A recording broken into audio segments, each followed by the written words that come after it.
Hello everyone, कैसे हो आप लोग। आई होप कि आप अच्छे होंगे। तो आज हम सीखने वाले हैं कि फोटोशॉप में कैसे जूम आउट, स्केल आउट या रोटेशन या ऑटो सिलेक्शन।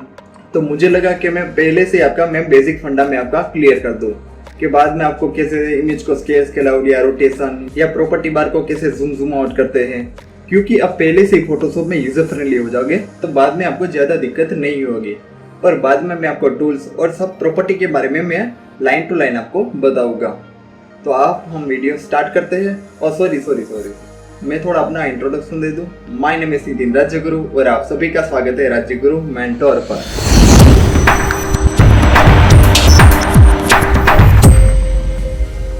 आपको प्यारा सा फोटोशॉप का इंटरफेस दिखाई दे रहा है। उसमें आपको प्यारी सी बर्ड्स की इमेज दिखाई दे रही है। ये इमेज मैंने अनस्प्लेश वेबसाइट से डाउनलोड की है। अनस्प्लेश वेबसाइट बिल्कुल फ्री है, तो आप अपने प्रोजेक्ट के लिए या प्रैक्टिस करने के लिए अनस्प्लेश वेबसाइट से आप डाउनलोड कर सकते हो। तो यहाँ पर आपको नेम शो हो रहा है और उसके बाजू में कितना जूम लेवल है वो दिखाई दे रहा है और साइड में आपको कलर मोड दिखाई दे रहा है। ये इमेज RGB कलर मोड है। अब मुझे ये इमेज जूम करके देखना है तो आप Ctrl+ दबा के आप जूम कर सकते हो और Ctrl- दबा के आप जूम आउट कर सकते हो। ये जूम तो हो रहा है पर सेंटर से हो रहा है। मुझे कोई पर्टिकुलर इमेज में जूम करके देखना हो तो जैसे कि बर्ड्स के फेस पे मुझे पहले अपना कर्सर वहाँ पे ले जाना पड़ेगा। अब मैं अल्टर से और व्हील स्क्रॉल से जैसे कि जूम और जूम आउट कर सकते हो। अब मैं अपना एरो राइट साइड ले जाता हूँ तो अब मैं जूम करूँगा तो वहीं से होगा। जैसे कि मैं सेंटर पे कर्सर ले जाता हूँ। अब मैं अल्टर दबा के जूम आउट कर सकता हूँ। जहाँ भी मेरा कर्सर होगा वहीं से मैं जूम करूँगा तो वहीं से होगा। मुझे कोई भी इमेज जूम करनी है पर मुझे ना कोई Ctrl+ दबाना है, ना Ctrl-, ना अल्टर, मुझे कुछ भी नहीं दबाना है। तो मैं आपको छोटी सी सेटिंग बता दूं। आपके फोटोशॉप में पहले से ही है तो वेल एंड गुड। तो आप पहले एडिट पे जाओ और लास्ट पे आपको प्रेफरेंस पर क्लिक करता हूं। अब मैं चले जाता हूं जनरल पे।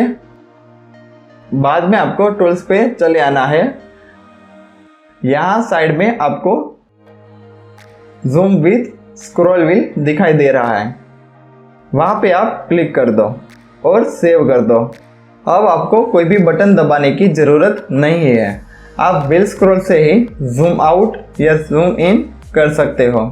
तो मैं बहुत ही जूम आउट कर लेता हूँ। आपसे गलती से प्रोजेक्ट कहीं भी गायब हो जाए तो Ctrl-0 दबा के आप अपने स्क्रीन पे आप फिट कर सकते हो। तो आपको ये शॉर्टकट याद रखना है। अब मुझे प्रोजेक्ट बार को पेन करना हो तो मैं टूल बार पे जाके हैंड टूल को सिलेक्ट कर लूँगा। अब मैं अपने प्रोजेक्ट को इस तरह से मैं अब पेन कर सकता हूँ। ये कब आपको काम आएगा कि आप कोई भी इमेज को जूम करके आप वर्क कर रहे हो, तब आपको हैंड टूल का ज़्यादा यूज़ होगा। स्पेस बार बटन प्रेस करके भी आप अपने प्रोजेक्ट को पेन कर सकते हो। अब आपको जूम या पेन कैसे करते हैं वो आपको पता चल गया होगा। तो मैं ये इमेज को क्लोज कर देता हूँ और कोई भी डॉक्यूमेंट क्रिएट कर लेता हूँ। मैं ये इमेज को सिलेक्ट करके ड्रैग एंड ड्रॉप कर लेता हूँ और मैं इमेज को ऊपर की साइड आपको राइट क्लिक पर आप क्लिक कर सकते हो या एंटर भी दबा सकते हो। ये इमेज को मैं साइड में लेके आता हूँ। अब मैं कोई भी दूसरी इमेज ले लेता हूँ। ये इमेज मैं सेंटर पे रख देता हूँ। अब मुझे ये इमेज चाहिए तो मैं राइट साइड पर क्लिक कर सकता हूँ या क्लोज भी कर सकता हूँ। अब मैं कोई तीसरी इमेज लेके आता हूँ। मैंने तीसरी इमेज ली थी। फिलहाल यही इमेज मूव हो रही है। मुझे कोई दूसरी इमेज सिलेक्ट करना हो तो कंट्रोल दबा के क्लिक करूँगा तो सिलेक्ट हो जाएगी। आपके फ़ोटोशॉप में ऑटो सिलेक्शन का बटन ऑन होगा या ऑन नहीं है तो आप ऑन कर दो। आपको कोई भी इमेज सिलेक्ट करनी हो तो आप अपने माउस से ही कोई भी इमेज आप सिलेक्ट कर सकते हो। ना कोई कंट्रोल ना कोई दूसरी कोई भी की दबाने की ज़रूरत नहीं है। तो आप सब प्लीज़ ऑटो सिलेक्शन बटन को ऑन ही रहने दो। अब मैं ये दोनों इमेज को कर देता हूँ डिलीट। अब ये इमेज को ले लेता हूँ सेंटर में। अब मुझे ये इमेज को स्केल करनी है तो मुझे कंट्रोल टी दबा के तो मैं साइड एरो से इमेज को करता हूँ स्केल आउट और स्केल इन। अब इस तरह से आप इमेज को स्केल कर सकते हो। अब मैं दूसरी साइड कॉर्नर से इमेज को करता हूँ स्केल आउट और स्केल इन। अब आपको साइड एरो से इमेज को ट्रेस करनी हो तो आप शिफ्ट दबा के तो आप इमेज को ट्रेस कर सकते हो। पर हो सके तो आप इमेज को ट्रेस नहीं करोगे तो अच्छा है, क्योंकि बाद में आपकी इमेज ट्रेस करके अच्छी नहीं दिखेगी।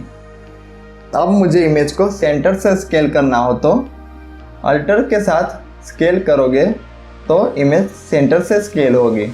अब मुझे हर बार इमेज स्केल करने की ज़रूरत पड़े तो कंट्रोल टी दबाने की ज़रूरत नहीं है। आप ऊपर की साइड को शो ट्रांसफॉर्म कंट्रोल को ऑन नहीं है तो ऑन कर दो, बाद में आप उसे ऑन ही रहने देना। अब मैं आपको रोटेशन के बारे में बताऊंगा। मैं इमेज को थोड़ी छोटी कर लेता हूं। अब मैं साइड कॉर्नर से अंदर की साइड एरो रखूँगा तो स्केल होगा और बाहर रखूँगा तो रोटेशन का आइकन आपको दिखाई देगा। तो आप क्लिक करके आप स्मूथली रोटेशन कर सकते हो। मुझे 90 डिग्री रोटेशन करना हो तो मैं शिफ्ट से साथ रोटेशन करूँगा तो इजीली हो जाएगा। या 180 डिग्री करना हो तो 180 डिग्री कर सकता हूँ, या 360 डिग्री करना हो तो मैं ऐसे 360 भी शिफ्ट के साथ रोटेशन कर सकता हूँ। प्लीज़ मैं आपको एक बार फिर से कहता हूँ, आप ऑटो सिलेक्शन और ऑटो ट्रांसफॉर्म को ऑन ही रहने दो। अगर आपको इस वीडियो से कुछ भी डाउट हो तो आप मुझे कमेंट बॉक्स पे पूछ सकते हो। अगर आपको ये वीडियो अच्छा लगा हो या इस वीडियो से आपको कुछ भी सीखने को मिला हो तो प्लीज़ वीडियो को सब्सक्राइब कर दो। सब्सक्राइब बिल्कुल फ्री है और बेल आइकन दबाना बिल्कुल ना भूलिए, क्योंकि मेरी हर वीडियो सबसे पहले आपको मिले। और आपके सब्सक्राइब से और लाइक से मुझको मोटिवेशन मिलता है और मैं आप सभी के लिए ऐसी अनेक सारी वीडियो बना के लाऊं। और अब हम मिलते हैं अगले वीडियो में। जय हिंद, जय भारत।